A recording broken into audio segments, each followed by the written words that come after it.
What's up, everybody? Welcome back to the channel. We are back at our Cleburne Barndominium. Some of you guys might already be aware of this project, so we're going to catch you up to speed. We were here not too long ago.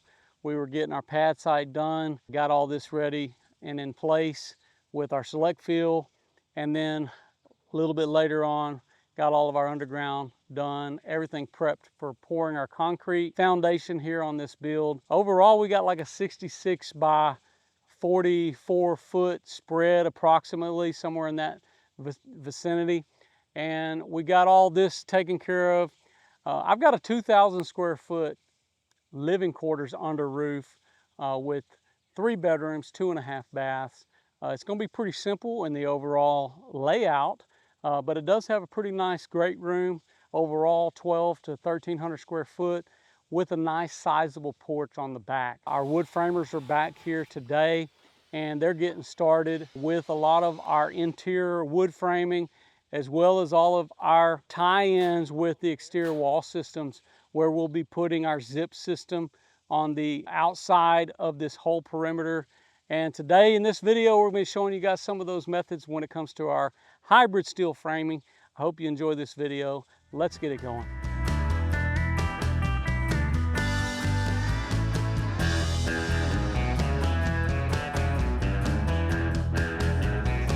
So it's always a little bit different when you're building a single slope barndominium, because you're going to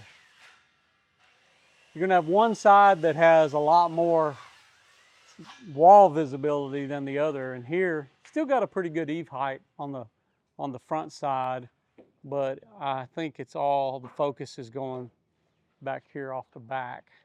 This is one solid, I think, 60-foot panel, I want to say. I'm trying to remember exactly how long this was, but I believe it's a 66-foot long panel that we put on front to back. Seamless. That's including our overhang that goes on the front and the back. Did that just make sure you're not having to overlap panels and be able to run one long panel all the way across the roof line, which is pretty nice.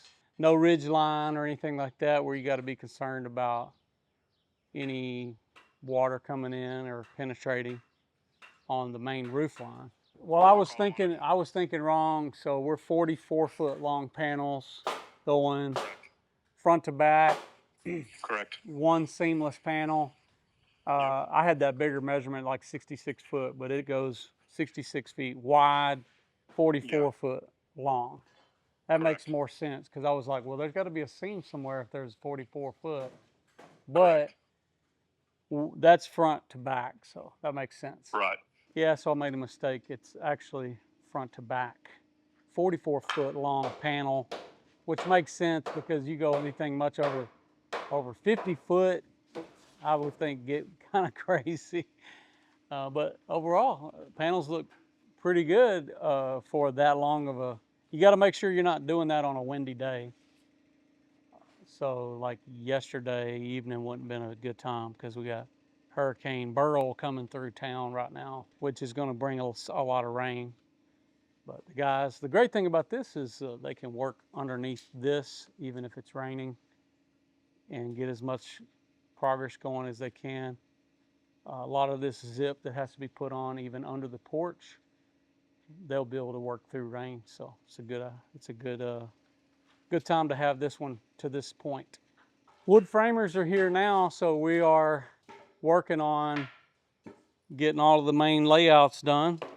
Saul and the guys are here working, and we got a little bit of this framed up already here on this side. This is our 2 standard bedrooms that are coming here over here, and I think you can see we got a little closet that's going to go right here. Walk through bathroom, so you have Jack and Jill with the vanity, toilet, and the shower over here on this side, and 9-foot ceilings. Still got a little bit of attic space that'll go up above here. It's going to be tight for air conditioning. On the other side of the house over here is the master suite. So you'll have the master bedroom with the master bath, and I believe closet. All that stuff's going to be back in this corner. but your main bedroom is going to be looking out here off the back of this property. A pretty large great room, actually, from about this point over is all going to be one big open area, which is around 12 to 1,300 square feet. So you'll be open to the kitchen, living, dining. All that's going to be one big open area. So we may end up either with some open ducting in here, or we'll have to see what we're going to do for air conditioning. That's really what's going in my mind right now on this particular build, because of the low accessibility that we're going to have in these areas.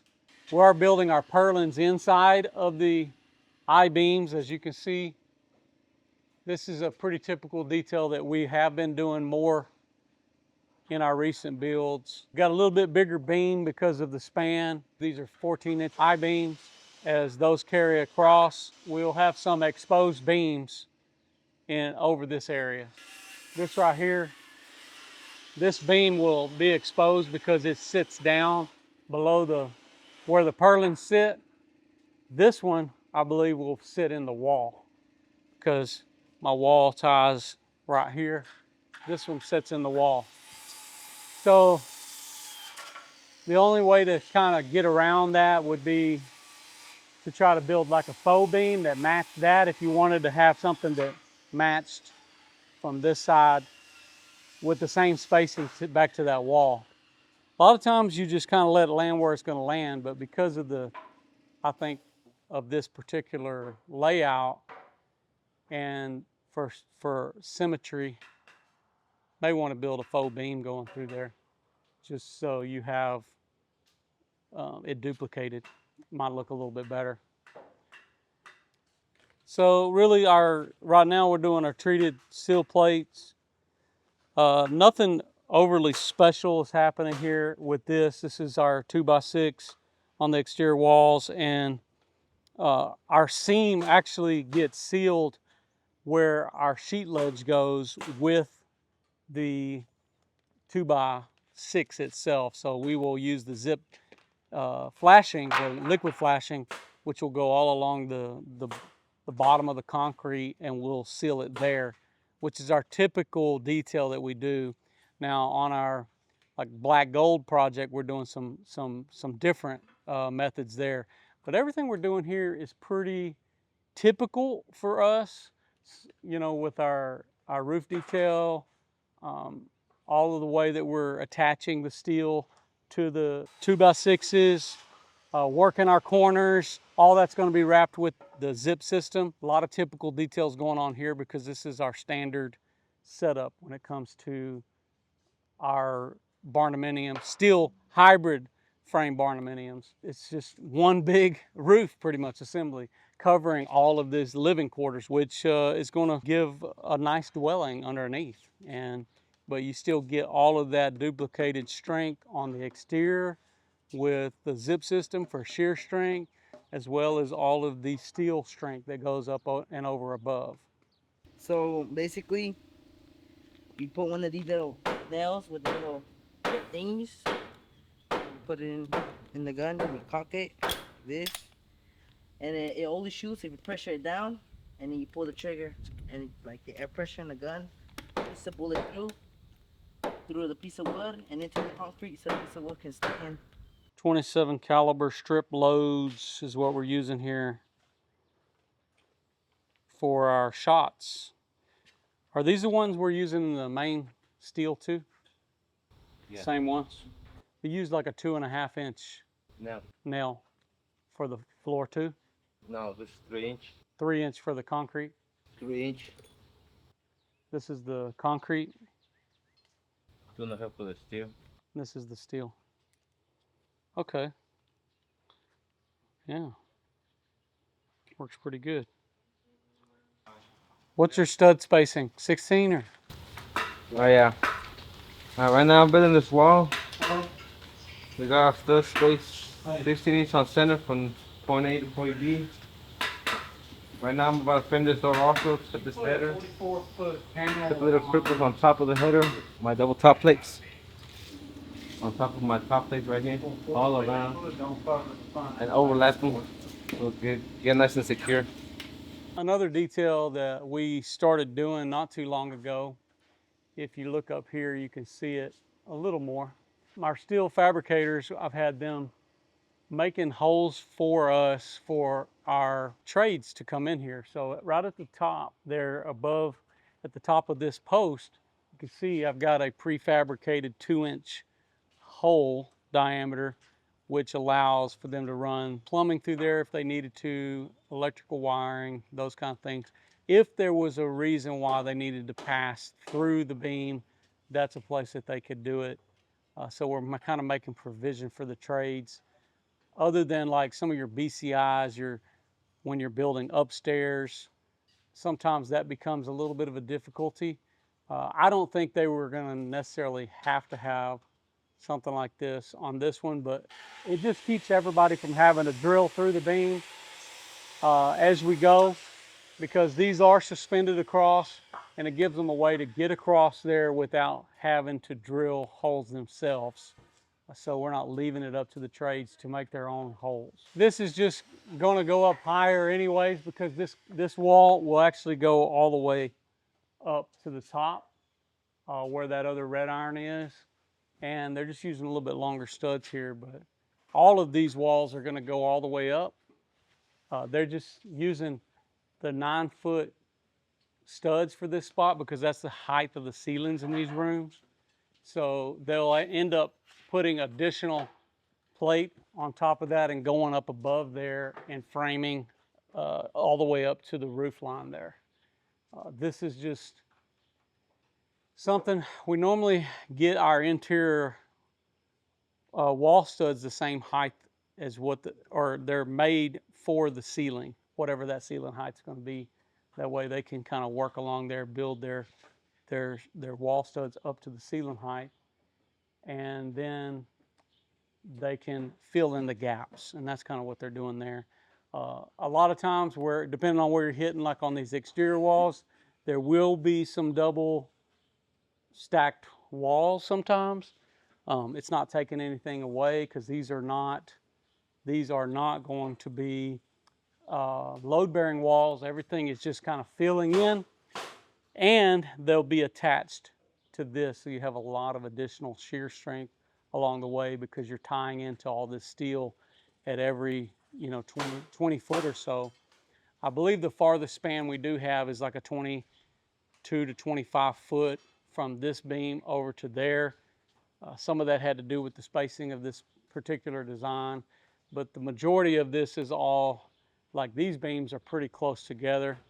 But the reason why it had to go here is because I had a porch right here, and we didn't want this beam sitting. Obviously couldn't sit right there in the middle of that porch. So you're spanning a little bit farther. I can run purlins technically like 30-foot spans if I wanted to for the roof lines, but we didn't have to do that. We didn't have to quite go 30. But this is, it's getting there. It's getting a little further there, maybe like 25 foot, I believe is what we did. I always recommend people when they're doing a single slope barndominium like this, don't get your pitch super high because you're having something dramatic happen on one side and something very small happening on the other side, which gives you an extreme variation in presentation from front to back. So if you can make it really the less the better slope on a single slope, in my opinion. There are disadvantages to that in certain regions, obviously, with snow loads, all these kind of things you got to consider on a spanning roof like this. Here, we don't have as much concern of that type of deal with snow, but that's the reason why, too, we have some of these higher, beefier steel here to support all of the main load of this. And that's also why we tend to keep with 4-foot spans for the purlins dimensionally this way. To not be at the maximum, we try to minimize our spacing so that we have a little more protection from those loads, depending on if you have certain events that happen or whatever. It also gives me more structural strength to my building, the closer I have the steel together. So, you know, you don't want to stretch everything paper thin to where you're just building it enough to last you during, you know, your typical storms. You want to go to the a little more of extreme on the building. But I would say, obviously, the more slope, the better when you're trying to get water off the roof. But the presentation is going to look a little better on a single slope if you have a little less slope. There's always a magical, happy number with the pitch. So I believe this is like 10 foot on the front. This is 9 foot. I'm sorry. This is going to be a 9-foot wall, but the top of the eave height is 10 foot, which is the top of this panel on the top, very top of the roof detail. It goes to 10 foot here on the front side of the house, and we'll have a 9-foot ceiling in those rooms. And then on this side, where our porch goes, that's 13 foot. So we go from 10 to 13 foot here, and then of course it keeps going additional, I believe, another foot or more as it goes on out there back to a 14 foot. So we got like a 4-foot rise going front to back on this overall 44-foot span. I would say some of the advantages to having a single slope barndominium is it gives a little bit more of a contemporary appeal when it comes to the curb appeal. A lot of people are going for that simplistic look. Also, it minimizes all of the changes in your roof lines for valleys. Maybe if you're trying to do a cut-up roof, keeps the roof pretty simple. Like in this case, we don't have any seams. It's going from one side to the other. So you're minimizing potential opportunity for water to come in because you're not overlapping seams together. So us being able to run one singular panel means all your focus is on your fasteners, and making sure that those are installed properly so you don't have to worry about too many flashing details too. So limits additional flashing needs by having one singular slope. And there's advantages for the look, I believe, that a lot of people are going for, as well as it gives you a chance to have a higher pitch at the back side, because if you were to start with a roof that's that high, it means you're going to have to create it either that high on the front side too, or you got to have a big gable that goes up to pitch it off, and then you're wasting a lot of roof line. So this is probably a little more of a conservative way to build, which helps conserve cost too.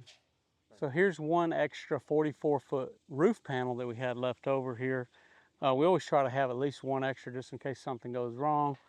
But I thought I always talk to you guys about closure strips, and this is something that's very inexpensive, but this is something we use a lot of times just to fill the voids.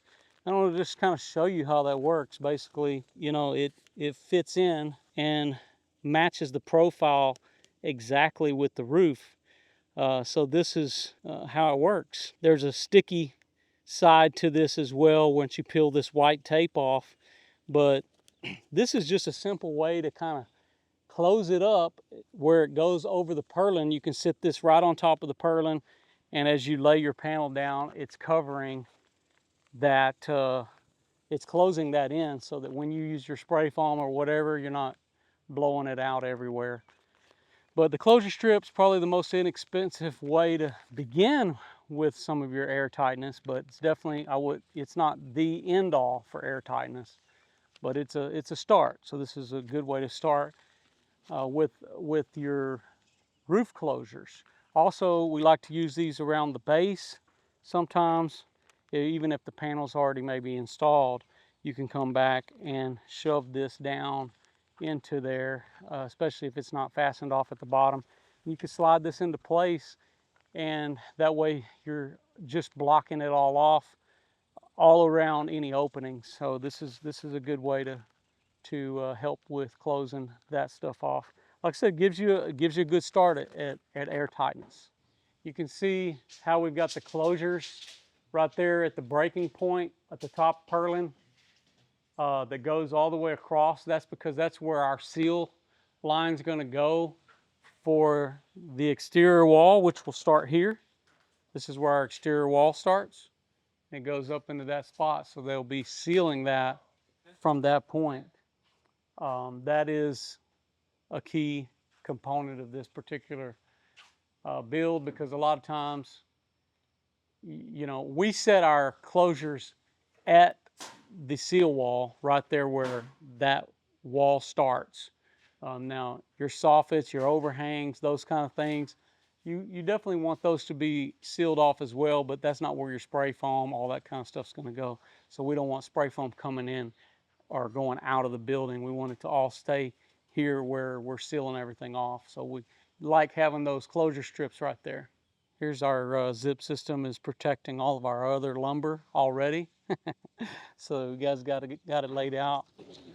But we'll be using the 7/16 structural panels on here, and with the 30-year zip system. The building enclosures gives us that water resistive barrier, which we've talked about so many times.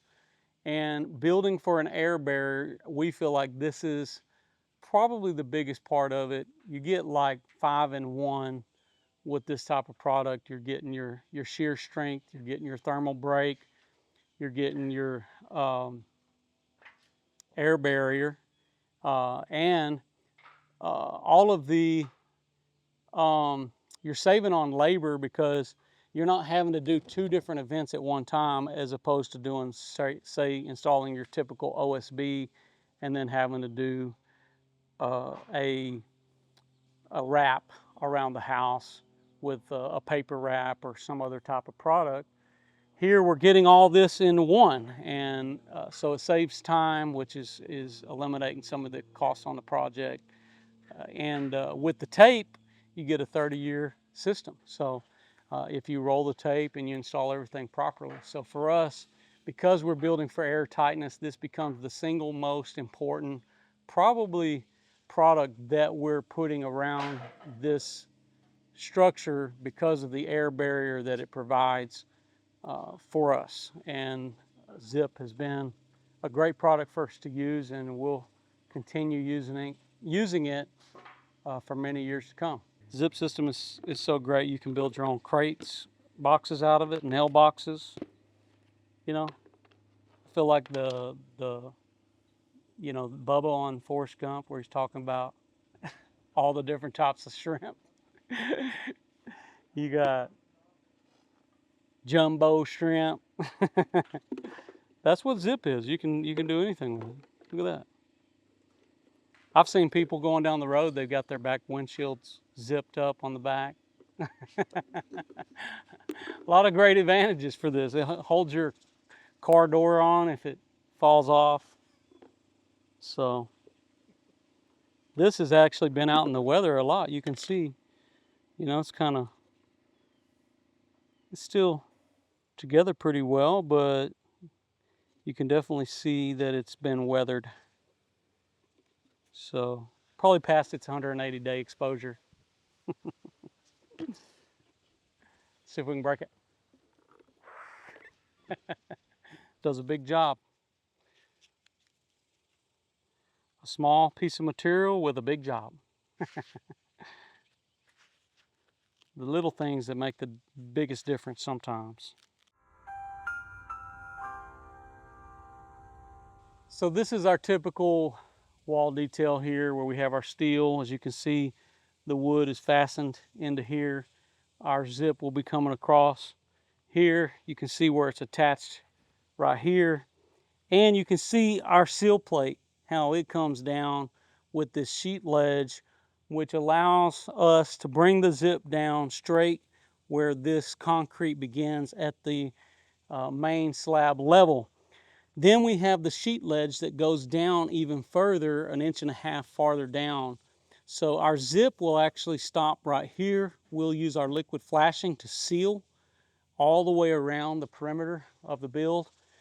And then our metal will be able to come, our sheet panel will be able to come past this main seal joint there, and it'll have a little kicker, like a little flashing metal kicker that comes out at the bottom. So there's your typical detail. The zip also is able to go all the way up. And again, like I've said in past, our purlins meet up with that I-beam that runs all the way across, but we're completely tight at the top. So our zip can just go up past the soffits, and we're sealing this all the way up to the top. This has been a great system for us, the way that we're able to do this and to keep everything enclosed from the bottom to the top. So it's a matter of determining where is the outside begin and where does the inside end. And right now it's right here, because once our zip goes on, that is the beginning of our outside wall. So all of the rest of this is considered interior. So no condensation, gives us a thermal break. We're allowed to, it's really nice when we can do the zip R sheathing, because we get a complete additional continuous insulation that can go all the way around all this, which is really nice. As we're doing on the black gold project, you guys that have been following that one, a lot of special details going on there. This is just an exterior storage area off of this main front or back porch, where our half bath is going to go here, and then this will be some exterior door that goes here. We will have the zip that goes around all this. Now we're talking, I was talking with Brandon about this just a little bit ago, about how we're going to make accessible area for our air conditioning, and we may need to utilize a little bit of this upper above space over top of this, but that's something to be talking with the clients about and making some coordination efforts on dealing with air conditioning, because of this style of build, we have a little bit less of attic space, meaning less options when it comes to air conditioning. So there's some coordination we'll have to do as a choice of system, and those will be some of the upcoming talks ahead when it comes to air conditioning. We could do an upright system maybe right here. Of course, we're already going to be sealing all this off. Wouldn't be a big deal, but it's a matter of discussing what the end game needs to be for the client. So we will be talking about that up ahead. You could do a variety of things when it comes to air conditioning. You could do upright system, standard system, and use the spiral ducting through the house to access, or you can do like multi-zone systems, like your mini split systems, which I think would probably be the more affordable option maybe on this build, is to go to that type of system maybe, I don't know. So we'll be weighing those options out based on presentation, pretty much what the client wants to see on the finished product. That's what it'll come to. But accessibility, being able to access, as you can see, we've got 9-foot ceilings through here, but up above, I don't have a lot of space, but I still have enough space up above that if I needed to put like a smaller slim duct system in there, like you guys have seen us do a lot of times in the past with our good friends at Cooper and Hunter, maybe the slim duct system becomes a choice here for this build. So those are some things that we'll be talking about coming up. And we'll be coming back showing full walkthrough on this finished frame once we get this done. We definitely wanted to show you guys some of what we're doing here on this build, because this is one that we'll be showcasing as a turnkey project for our Cleburne Barndominium, or whatever we're going to be calling this when it's all said and done. But it's in Cleburne, Texas, which is pretty close by.